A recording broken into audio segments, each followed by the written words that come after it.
Picture this. You're one of the most famous people on the planet, you've graced magazine covers worldwide, and you think you can just show up anywhere unannounced. Now imagine that confidence crashing into reality when security tells you to turn around and leave. That's exactly what happened when Meghan Markle decided to make an impromptu visit to one of Hollywood's most fortified compounds. The audacity alone is breathtaking. We're talking about someone who thought they could bypass every protocol, skip every courtesy call, and waltz straight into the inner sanctum of America's most calculated family dynasty. But here's what nobody's talking about. This wasn't just a social faux pas. This was a miscalculation so massive, it's reshaping how Hollywood sees the former Duchess. Let me paint you the real picture of what went down that day. Sources close to the situation describe a scene that would make even the most seasoned publicists cringe. There's Meghan, arriving without so much as a text message, expecting the gates to swing open like she's still carrying that royal passport. But Hollywood operates on different rules, and the Jenner compound isn't some red carpet event where name recognition gets you through the door. What's fascinating is how this moment crystallizes everything that's been brewing beneath the surface. For months, those in the know have watched Meghan navigate this town like she's reading from an outdated playbook.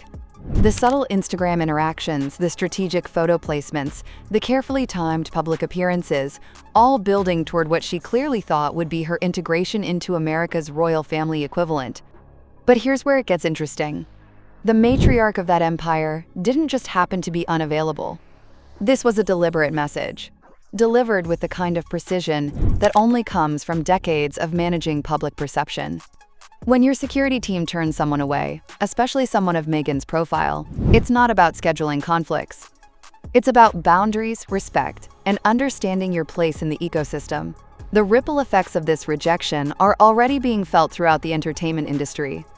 Publicists are quietly updating their client strategies, agents are reassessing potential collaborations, and producers are having very different conversations about what the former royal brings to the table. Because in a town where perception shapes reality, being publicly rejected by someone who controls as much cultural real estate as the Jenner matriarch does, that's not just embarrassing. That's career-defining. What makes this situation even more compelling is how it exposes the fundamental misunderstanding at the heart of Meghan's Hollywood strategy.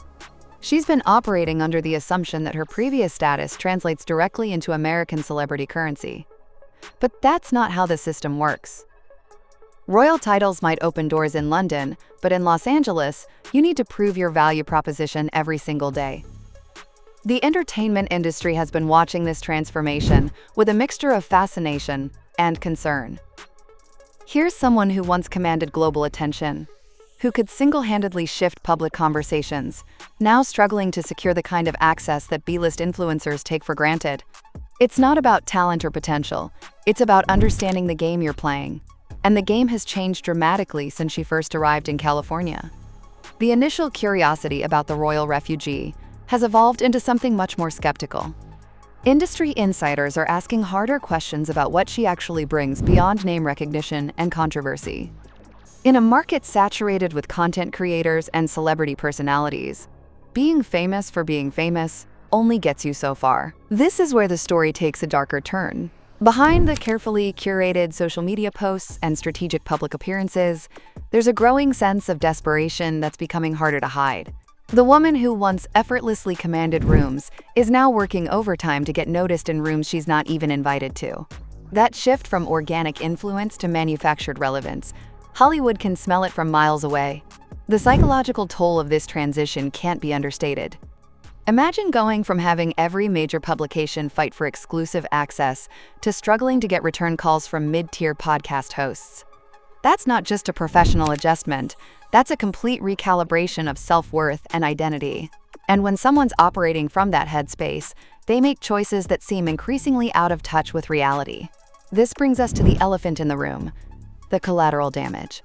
Harry didn't sign up for this particular version of their American dream. When he walked away from royal duties, the assumption was that they'd build something meaningful together, something that honored both their past and their future aspirations. Instead, he's watching his partner chase validation from the very system they claimed to want to escape. Friends in their circle describe a man who's increasingly isolated from the choices being made on his behalf. Every headline, every controversy, every awkward public moment reflects back on him, whether he's directly involved or not.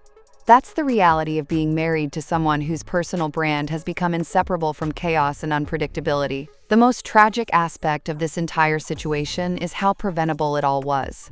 There were multiple off-ramps, moments where different choices could have led to different outcomes. But instead of building slowly, establishing genuine relationships, and creating sustainable value, the strategy seemed focused on shortcuts and borrowed credibility. And Hollywood, for all its faults, has an excellent radar for authenticity. What's happening now isn't just about one rejected visit or one awkward encounter. It's about the systematic erosion of goodwill that took years to build and minutes to destroy. The entertainment industry operates on trust, relationships, and mutual benefit. When someone consistently demonstrates that they don't understand these fundamental principles, the market responds accordingly. The silence from former allies speaks volumes. These aren't people who've turned malicious. They're professionals protecting their own interests. In an industry where your reputation is your most valuable asset, associating with unpredictability becomes a luxury most can't afford. It's not personal, it's business. And right now, the business case for Meghan Markle is getting harder to make. Industry veterans are watching this unfold with a mixture of sympathy and frustration. Here's someone with undeniable intelligence, communication skills, and global recognition, systematically squandering opportunities that most would kill for. The resources, connections, and platforms that were available 18 months ago have quietly evaporated, replaced by the kind of industry skepticism that's very difficult to overcome. The media landscape has shifted as well. Where once there was genuine curiosity about her next move, now there's a sense of fatigue.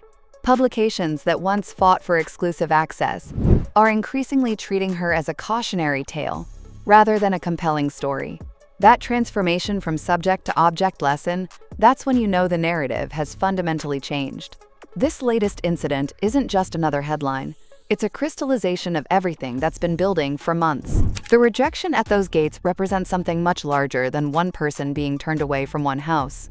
It's a public acknowledgement that the integration strategy has failed, that the assumptions about transferable influence were wrong, and that the path forward requires a complete reset. The question now becomes whether there's enough self-awareness to recognize what's happening and enough humility to change course. The entertainment industry is surprisingly forgiving of mistakes, but it's far less tolerant of people who refuse to learn from them. And the pattern suggests someone who's still operating under the belief that the next move, the next connection, the next opportunity will somehow restore what's been lost.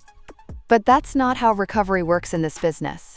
It requires stepping back, reassessing everything, and building from a foundation of genuine value rather than perceived status. It means accepting that royal titles don't translate into Hollywood currency, and that respect has to be earned rather than assumed. For Harry, the choice becomes increasingly stark. Does he continue enabling a strategy that's clearly not working? Or does he start having the difficult conversations about what comes next? Because right now, they're not building toward anything sustainable. They're just creating more wreckage that someone will eventually have to clean up. The saddest part is that this didn't have to be the story. With proper guidance, realistic expectations, and a willingness to start small and build authentically, this could have been a masterclass in reinvention. Instead, it's becoming a case study in how quickly influence can evaporate when it's not grounded in genuine value. The clock isn't just ticking on relevance, it's ticking on the possibility of redemption.